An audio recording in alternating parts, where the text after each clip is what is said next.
ಬೆಳ್ಳಿ ಓಡ್ ಹೋಗ್ತಾ ಇರೋ ಸ್ಪೀಡ್ ನೋಡಿದ್ರೆ ಹರಿಣಿ ಅಷ್ಟೇ ಸ್ಪೀಡಾಗಿ ರಿಕವರ್ ಆಗ್ತಾಳೆ ಅಂತ ನನಗನ್ನಿಸ್ತಾ ಇದೆ. ಆದರೆ ಅವಳು ಯಾವುದೇ ಕಾರಣಕ್ಕೂ ಬದುಕಬಾರ್ದು. ಹರಿಣಿ ಗುಣ ಆಗೋದಕ್ಕೂ ಮುಂಚೆ ಬೆಳ್ಳಿಯಿಂದನೇ ಅವಳ ಕತೆ ಮುಗಿಸ್ಬೇಕು ಅತ್ತೆ. ಇಲ್ಲಿ ನಿಮ್ಮ ಪ್ಲ್ಯಾನ್ ಮಾತ್ರ ವರ್ಕ್ ಆಗುತ್ತೆ ಅಂತ ನನಗನ್ನಿಸ್ತಿದೆ.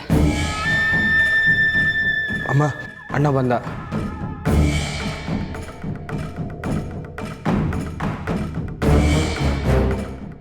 ಯಾಕೆ ಚಿಕ್ಕಮ್ಮ ಸಡನ್ನಾಗಿ ಬಂದ್ಬಿಟ್ರಿ? ಹರಿಣಿ ಹುಷಾರಾಗ್ತಾ ಇರೋದು ನೋಡಿ ಸಂತೋಷಕ್ಕೆ ಮಾತೇ ಬರಲಿಲ್ಲ ಮುತ್ತು. ನನಗೂ ಅತ್ತೆ, ಮೆಡಿಸಿನ್ಸ್ ಮಾಡ್ತಾ ಇರೋ ಮಿರಾಕಲು ಬೆಳ್ಳಿ ತನ್ನ ಮಾತಲ್ಲಿ ಮಾಡಿದ್ಲು. ಒಳ್ಳೇದು, ಇದೇ ರೀತಿ ಮುಂದೆ ನಡೆದ್ರೆ ಒಂದೇ ವಾರದಲ್ಲಿ ಹರಿಣಿ ಜಿಂಕೆ ಮರಿ ಥರ ಓಡಾಡ್ತಾಳೆ. ಮುತ್ತಣ ಮುತ್ತಣ,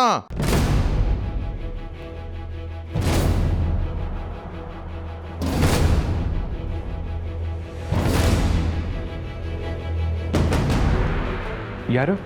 ದಾರಿಲಿ ಬತ್ತಾ ಫೋನ್ ಸಿಕ್ತಣ. ಅರಿಣಿ ಅಕ್ಕವ್ರದ್ದೇ ಇರಬೇಕು ಅಂತ ತಗೊಂಬಂದೆ. ಹರಿಣಿ ಇದೆ ಅಂತ ನಿಮಗೆ ಗೊತ್ತಾಯ್ತು? ಅಣ್ಣ, ಇದು ಹಿಂದೆ ಬೆಳ್ಳಿ ಅಕ್ಕೊಂದು ಅರಿಣಿ ಅಕ್ಕೊಂದು ಫೋಟೋ ಐತೆ ನೋಡಿ.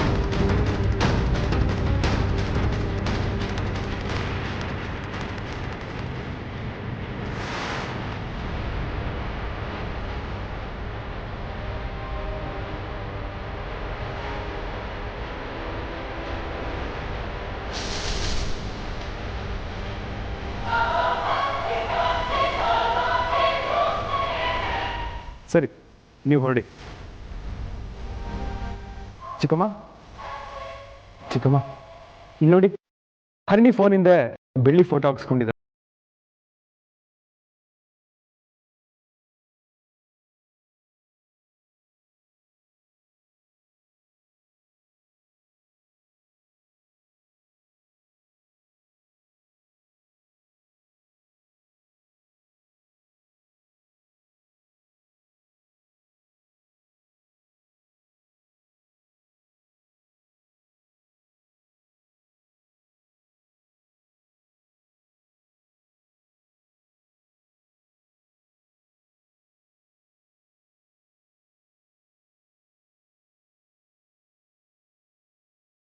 ಕೊಡಿ.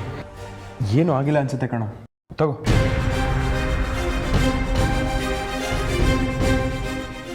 ಚಿಕ್ಕಮ್ಮ, ನಂಗೆ ಸ್ವಲ್ಪ ಕೆಲಸ ಇದೆ, ನಾನು ಬರ್ತೀನಿ.